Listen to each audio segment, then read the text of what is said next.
예비하신 바 된 신령한 은혜를 성령과 말씀으로 풍성하게 공급해 주셔서 오늘도 하나님의 뜻을 이루며 하나님 주 예수의 이름이 거룩히 여김을 받게 되는 귀한 한 날이 되어지기를 예수 이름으로 간절히 축복합니다. 오늘 본문에 있는 말씀을 통해서 갈릴리 바닷가의 아침 식사가 끝내줘요 라고 하는 제목으로 같이 은혜를 받으려고 합니다. 죽으시고 부활하신 예수님은 그분은 인생의 아픔을 아시는 분이시고 또 인생의 경험을 가지셨는데 그분은 인생에 있어서 가장 고통스러웠던 그런 모든 것을 다 당하신 분이십니다. 그분은 멸시천대를 받으셨고 그 다음에 업신여김을 받으셨고 조롱을 받으셨고 사람들에게 버림을 받고 죄를 짊어지고 십자가에 달리심으로 아버지께로부터도 버림을 받으셨던 그리고 외면당하셨던 그런 아픔을 가지고 계신 분이십니다. 그렇기 때문에 우리가 이 땅에서 겪고 있는 모든 어려운 문제들을 그분이 어려움을 당하고 있는 그 사람들의 마음을 아시기에 그들을 도울 수 있고 또 그들이 어떤 심정을 가지고 있다는 것을 아시는 분이십니다.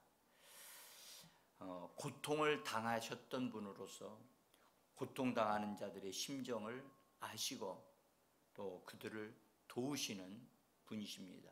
그래서 예수님이 대제사장으로서 우리들의 연약함을 도우신다 그렇게 성경은 말씀하고 계십니다. 여기 제자들을 도우시는 예수님을 우리가 한번 보면서 베드로 특별히 베드로에 대한 부분을 우리가 집중하고 있습니다. 베드로가 주님을 배신하고 모른다고 부인을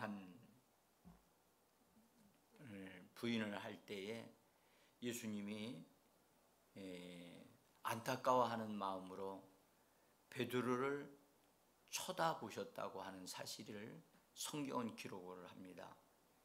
이 참 놀라운 일인데요. 베드로는 뜰에서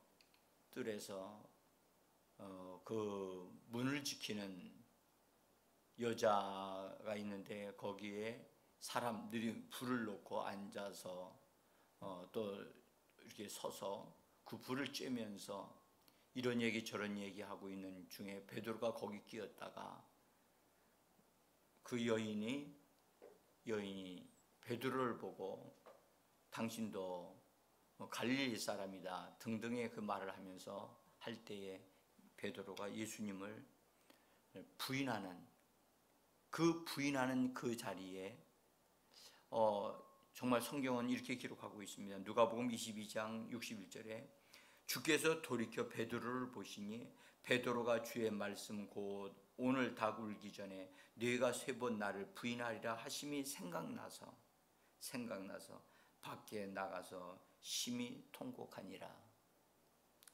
여기 주께서 그 종교 지도자들에게 재판을 받으시는 중에도 베드로가 그 바깥에서 예수님을 모른다고 부인하려고 하는 그 순간에 예수님이 돌이켜서 베드로를 바라보셨다고 하는 사실,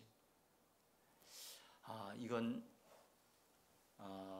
정말 주님이 안타까워하시고 또 긍휼히 여기시는 마음으로 베드로가 깨어서 기도했더라면 이런 어려움 당하지 않았을 텐데 하시는 그런 마음. 그래서 주님이 시험에 들지 않도록 깨어 기도하라고 말씀을 하셨는데 어쨌든 베드로가 예수님이 자기를 쳐다보는 것을 부인하고 나서 아마 이렇게 했든지 예수님이 쳐다보셨고 그 쳐다보심을 통해서 주님이 베드로에게 은혜를 베푸시기 위해서 베드로가 주님이 하신 말씀이 생각이 났다. 여러분들, 말씀이 생각나게 하는 것은 성령님이 하시는 겁니다. 성령님이 말씀을 생각나게 해주시는 분이라고 성경 말씀을 하고 있거든요. 성령, 우리가 우리 삶의 현장에서 어떤 순간에 말씀이 딱 생각나고, 주님이 이렇게 말씀하셨지 하면서 그 말씀에 근거해서 움직일 때 그때 바로 성령님이 역사하신 거예요. 이 베드로에게 이미 성령을 예수님이 부어주셨거든요. 생명의 호흡으로 불어넣어 주셨기 때문에 베드로 부활 때는, 부활하신 이후에는 그렇지만 이때는 예수님이 그를 위해서 정말 긍휼히 여기는 마음으로 그를 쳐다보시면서 성령께서 베드로의 마음을 움직여 주셔서 말씀이 생각나게 하신 겁니다. 여러분들, 우리도 범사에 우리의 삶의 현장 속에 말씀이 생각날 때 말씀을 통해서 주님을 찾고 주님에게로 돌이키는 역사가 있는 것, 이것이 바로 은혜인 줄을 믿으셔야만 합니다. 우리 사람의 힘과 능력으로 하나님을 찾는다고요? 아니요. 로마서 3장에는 의인은 없나니 하나도 없고 하나님을 찾는 자도 없다고 말씀을 하셨어요. 여러분들, 하나님이 우리에게 은혜를 베풀지 아니하시면요, 예수님을 믿을 자가 없고요, 하나님을 찾을 수 없어요. 주께서 우리에게 말씀을 생각나게 하시는 이런 은혜를 오늘도 베풀어 주시기를 간절히 원합니다.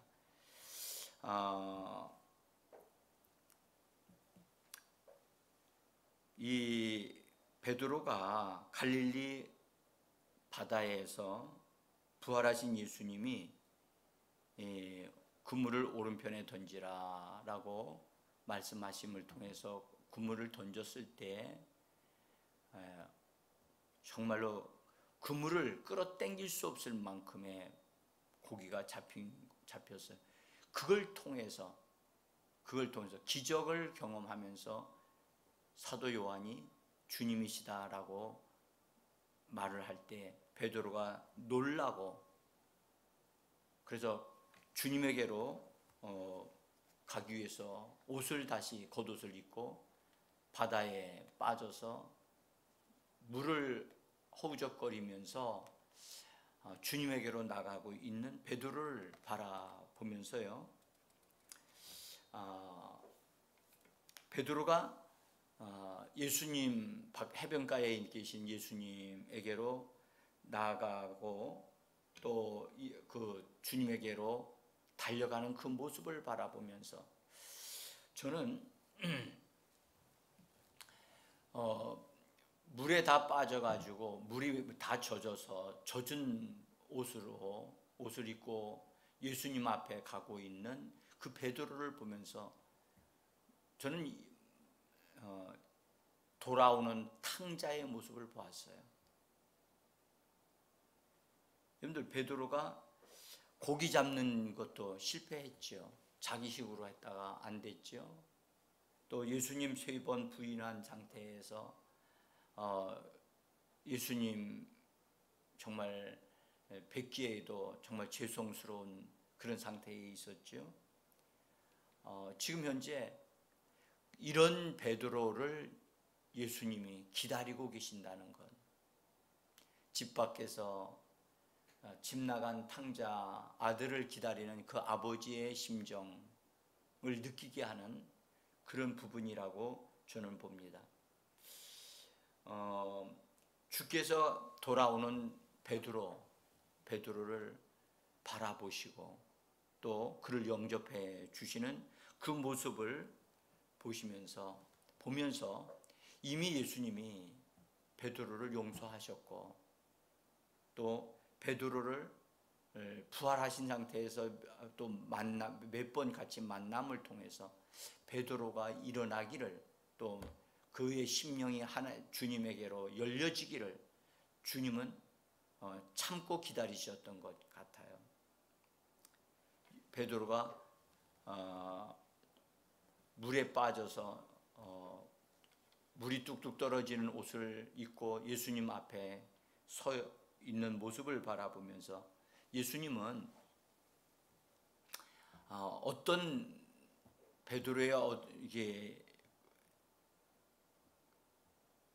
예수님을 향한 열정 등등도 이렇게 주님이 다 알고 계시겠지만 베드로에게 예수님은 내가 너를 용서한다 이런 말씀하지 아니하셨어요. 예수님이 말씀하기를 너희가 잡은 고기를 좀 가져오너라. 예수님 그렇게 말씀하셨어요. 이 음성은 베드로가 제일 크게 들었거든요. 너희가 잡은, 심지어 네가 잡은 이렇게 말씀하실 수도 있습니다. 그걸 번역을 그렇게 할 수도 있거든요. 여러분들 고기를 왕창 잡은 것은 베드로가 노력해서 잡은 게 아니잖아요. 주님이신 줄도 모르고 그냥 오른편에 배 오른편에다 그물을 던지라 했을 때 밤새도록 수고했지만 얻은 것이 없었는데 그냥 전에 주님이 말씀하신 대로 순종하는 삶을 살았던 그 3년 동안의 훈련을 통해서 그냥 오른편에 던졌더니 고기가 잡힌 거예요. 그 잡힌 것을 가지고 예수님은 말씀하기를 너희가 잡은 고기를 가져오라고 말씀을 하고 있다는 것은 그 밤새도록의 수고보다 예수님의 말씀을 듣고 순종하여 한번 그물을 던진 그 수고한 그것을 주님이 인정해 주시고 있다는 사실에 아마 베드로도 사실은 베드로도 그것으로 인해서 마음이 굉장히 송구하기도 할 것입니다. 그리고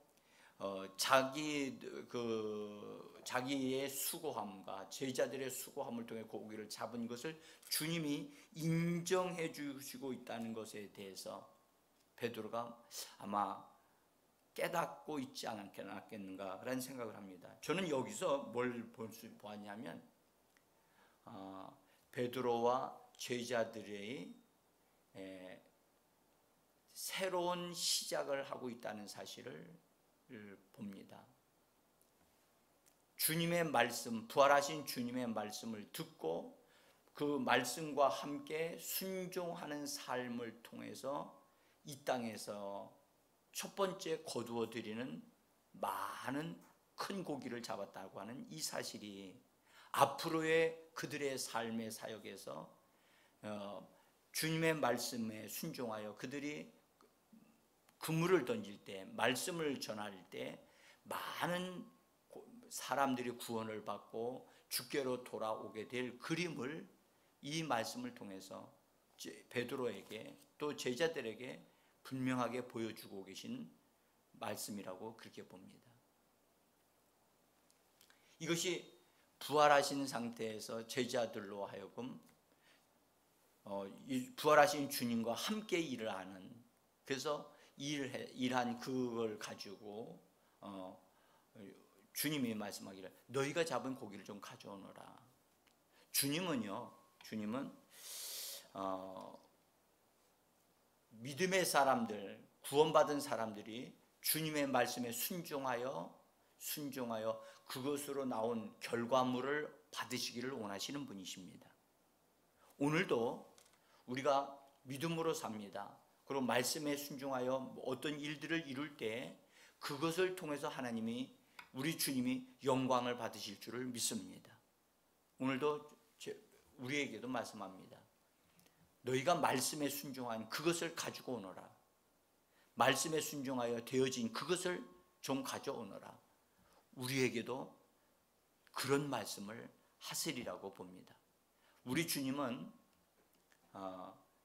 직접 그분이 말씀을 보내셔서 그런 일들이 일어나게 하셨지만 이 땅에서 일을 하려면 이 땅에서 믿음의 사람들을 얻으셔야만이 그 일이 가능하기 때문에 우리를 통해서도 하나님이 오늘도 영광을 받으시고 또 좋은 이 땅에서 귀한 일들이 이루어질 것을 기대하고 믿습니다.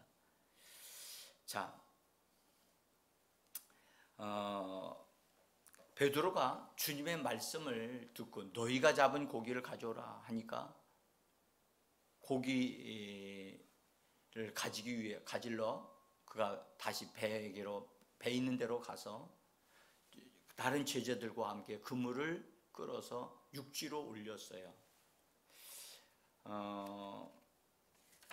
그때 베드로가 고기를 가지고 오라고 하시는 주님의 말씀을 생각하면서 고기를 이 그물에서 이제 가지고 가야 하기 때문에 고기 하나하나를 좀 봐야 되지 않았겠어요? 근데 성경은 뭐라고 말씀하시냐면 그 그물이 찢어지지 아니하였고 큰 고기들로 153마리를 잡았다라고 그렇게 말씀합니다. 이 153마리가 잡힌 것을 어떻게 알았을까요?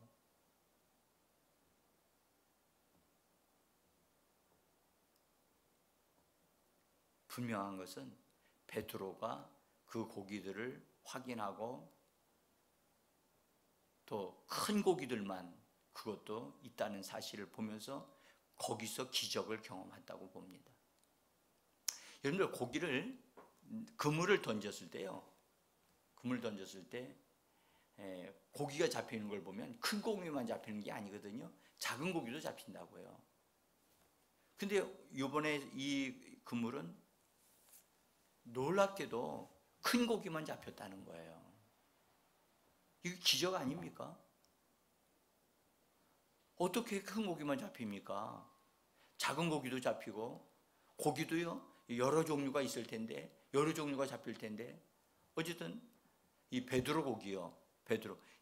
그래서 갈릴리 호수에는요 그 호숫가에는 그 음식점들이 이렇게 있는데 그 음식점에서는 베드로 고기라고 하는 요리가 있답니다. 근데 그 베드로 고기가 큰 거는요 2kg 정도가 된대요. 상당히 큰 겁니다. 근데 큰 고기를 잡았다. 큰 고기가 153마리다. 여러분 우리가 여기서 그냥 우리 한번 믿음으로 제가 이것을 상상을 해봤어요. 누가 이 153마리 고기가 있었던 것을 알았을까? 아마도 베드로가 다 세어보지 않았을까 생각해요. 그러면서 기적이라고 하는 사실을 거기서 다시 한 번 더 발견한다고 저는 봅니다. 이거는요 하나님에 의해서 이렇게 잡히지 않았으면 이렇게 큰 고기만 잡힐 수가 없거든요. 작은 고기도 분명히 있어야 되는데 작은 고기라는 얘기가 없어요. 그래서 아마 베드로도 여기에 이걸 보면서 감동했고 이것은 바로 주님이 하나님이심을 부활하신 예수님이 하나님이심을 그가 경험하고 정말 감동받는 그런 순간이 아니었는가 그렇게 생각이 듭니다. 여기 우리가 좀 의미상으로 좀 생각해 봐야 할 건 153마리라고 하는 이 단어입니다. 왜 153마리라는 단어가 여기 나와 있을까요? 어떤 분은요 이 153마리에 대한 것에 은혜를 받아가지고 그걸 놓고 기도하다가 영감을 받아가지고 작품을 만든 사람들도 있어요. 그리고 우리나라에도 보니까 모나미 볼펜 아시죠? 모나미 볼펜에 거기 보면 153이라고 하는 숫자가 써져 있어요. 그것 역시 이 은혜를 받은 사람이 그렇게 한 것이라고 합니다. 근데 이 153마리에는요 놀라운 비밀이 들어있어요. 이 153을 원문을 이렇게 보면, 원문을 보면 숫자가 상으로 헬라어를 이렇게 대입해서 보면 음가가 나오는데, 음가가 제가 그걸 직접 해봤어요. 해보니까 무슨 뜻, 뭐 어떤 저거 나오냐면 구원이라고 하는 단어가 나오는 거예요. 구원. 그러니까 153이라고 하는 단어가 구원과 연관이 되어 있는 거예요. 구원. 그러니까 고기들을 통해서 예수님이 이 베드로와 그 제자들에게 너희가 나가서 그물을 던질 때, 하나님의 말씀을 가지고 던질 때 구원의 역사, 구원받는 무리들이 생길 것에 대한 것을 정확하게 보여주시는 말씀이라고 저는 봅니다.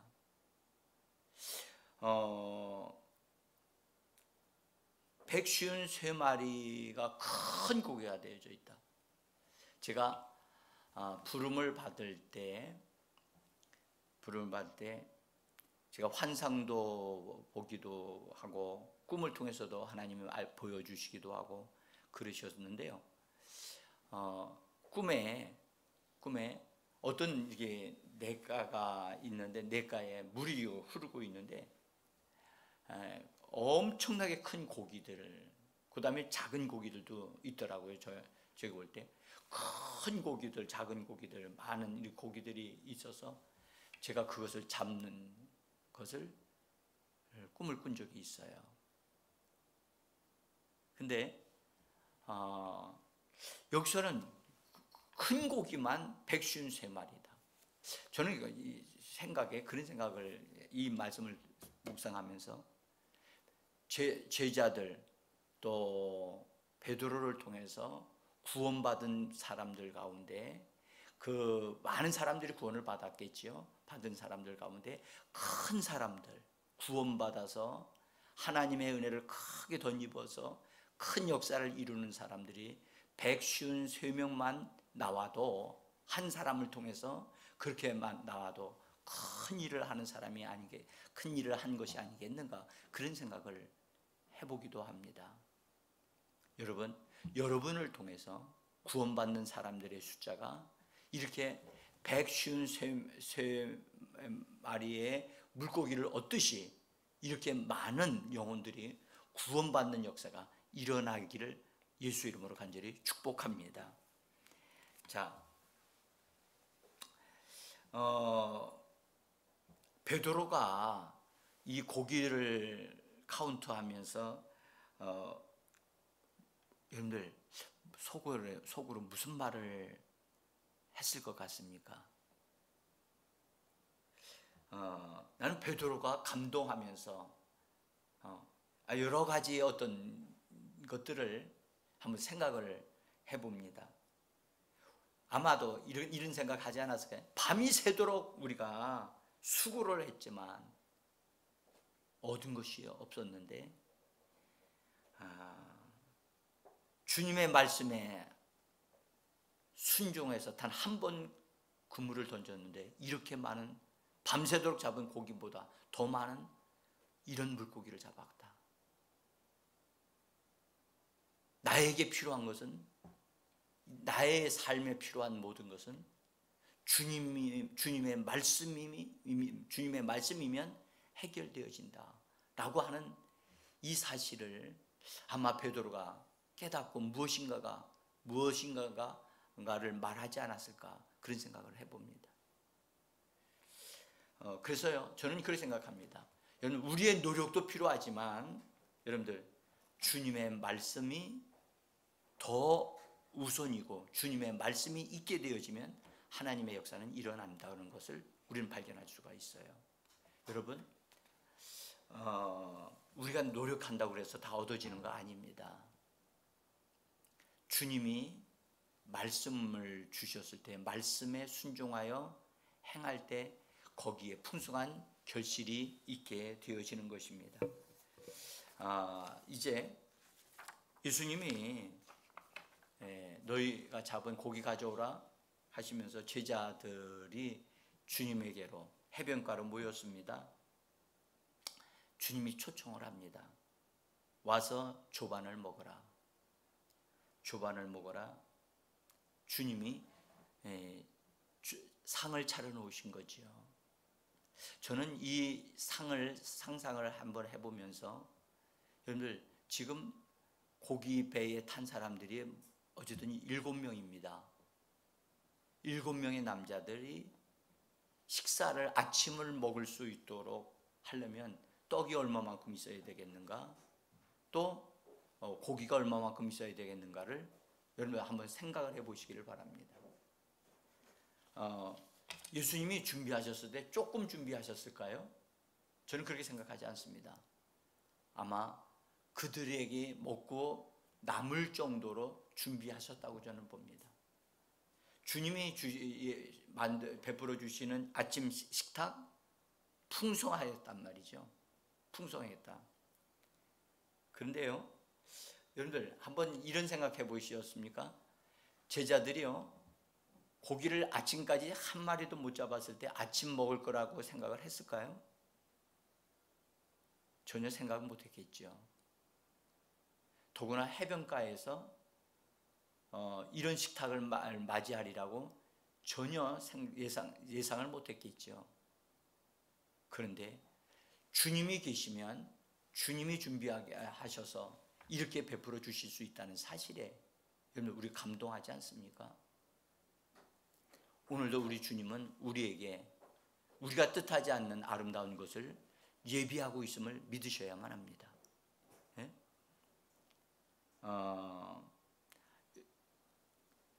분명한 것은 제자들은 고기를 못 잡았을 때 아침에 굶주릴, 아무것도 먹을 것이 없으니까요. 해결할 수 있는 방법이 없었는데 그들은 멋진 아침 식탁을 맞이하게 되어지고, 그래서 감동합니다. 감사하지요.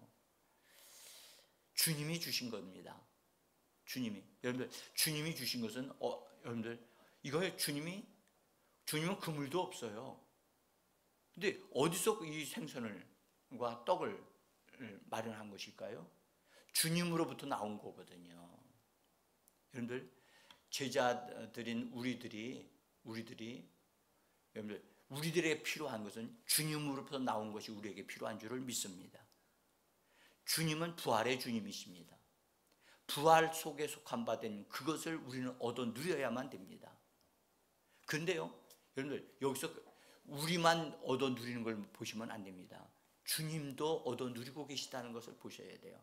그래서 주님이 아까 제자 베드로에게 말씀하기를 너희가 잡은 고기를 좀 가져오너라 말씀하셨죠. 주님은 우리가 잡은 것, 다시 말해서 우리가 말씀에 순종하여 잡은 그것을 기쁨으로 받으시는 분이고요. 우리는 부활의 주님으로부터 공급되어지는 것을 우리는 얻어 누려야만 합니다. 여러분들 오늘 한 날의 삶 속에 주님은 우리를 통하여 우리가 말씀에 순종하여 이루어지는 어떤 것들을 주님 앞으로 가지고 주님께로 올려드리는 우리가 되어지기를 원하고, 또한 우리는 주님이 주시는 것을 풍성하게 얻어 누리고 부활의 속에 속한 바 된 생명의 떡, 또 우리의 육신의 양식 등등의 필요를 채워주시는 그런 놀라운 은혜가 오늘도 이루어져서 주님이 우리를 통하여 만족하시고 우리는 주님으로 통하여 감동하고 기쁨이 넘치는 그런 하루가 되어지는 귀한 한 날이 되기를 예수 이름으로 축복합니다. 오늘 우리 같이 본문에 있는 말씀을 여러분들 상상을 하면서 믿음으로 함께 기도하고 은혜 받고 채워지는 귀한 역사가 있기를 간절히 원합니다. 기도하겠습니다.